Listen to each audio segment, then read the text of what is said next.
नहमदु व नुसल्ली अला रसूलिहिल करीम अम्मा बाद इन्नल्लाह वल मलाइकतहु युसल्लूना अलन नबिय्यि या अय्युहल्लज़ीना आमनू सल्लु अलैहि वसल्लिमू तस्लीमा अल्लाहुम्मा सल्ली अला सय्यिदिना मौलाना मुहम्मद व अला आलि सय्यिदिना मौलाना मुहम्मद।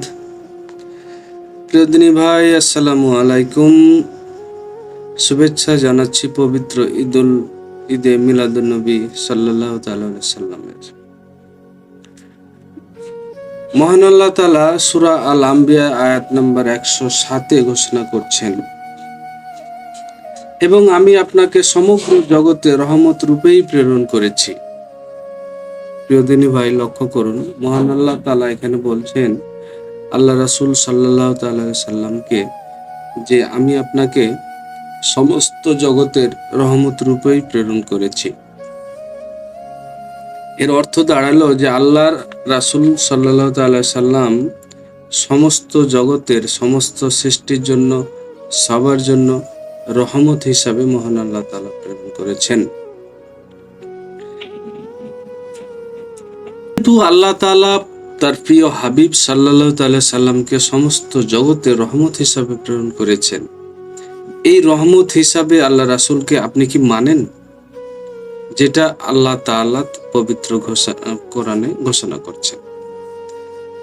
এখন আসুন যে এই রহমত পাওয়ার পরে আমরা বান্দারা কি করব, সেটা আবার মহান আল্লাহ তাআলা সূরা ইউনূসের 58 নম্বর আয়াতে ঘোষণা করছেন যে আপনি বলুন, আল্লাহরই অনুগ্রহ, তার দয়া, সেটারই উপর তাদের আনন্দ প্রকাশ করা উচিত। তা তাদের সমস্ত ধন দৌলত অপেক্ষা শ্রেয়। এখানে আল্লাহ তাআলা আবার বান্দাদের জন্য বলছেন যে আল্লাহর অনুগ্রহ ও তার দয়া এবং সেটার উপর আমাদের আনন্দ প্রকাশ করা উচিত, এবং এই আনন্দ প্রকাশটা দেখেন যে সমস্ত ধন দৌলত অপেক্ষা শ্রেয়। তাহলে এক জায়গায় আল্লাহ তাআলা তার প্রিয় হাবিব সাল্লাল্লাহু তাআলা সাল্লামকে সমস্ত জগতের রহমত হিসাবে বর্ণনা করলেন, এবং এই রহমত পাওয়ার পরে আপনি কি করবেন সেটাও আল্লাহ তাআলা বলে দিলেন যে আপনি আনন্দ প্রকাশ করা উচিত, যেটা আপনার সমস্ত ধন দৌলত অপেক্ষা শ্রেয় হবে।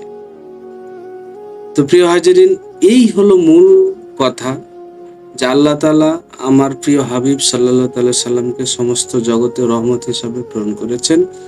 আবার এই আল্লাহ তাআলাই বলেছেন এই রহমত পাওয়ার পর তোমাদের আনন্দ প্রকাশ করা উচিত, এবং যেটা সমস্ত ধন দৌলত অপেক্ষা ভালো। এখন আপনার যদি আল্লাহ রাসূল সাল্লাল্লাহু আলাইহি সাল্লামকে রহমত মনে হয়, তাহলে আপনি আনন্দ প্রকাশ করবেন। আল্লাহ রাসূল সাল্লাল্লাহু আলাইহি সাল্লাম এই পৃথিবীতে যেদিন এসেছেন।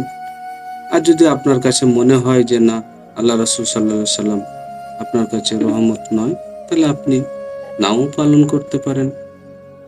অযথা আপনার এই আল্লাহ তাআলার আদেশকে নিয়ে দ্বিধাবিভক্ত ফতোয়া দিয়েন না, রায় দিয়েন না, মতামত দিয়েন না, দিয়ে জাতিকে ভাগ করেন না। আসসালামু আলাইকুম।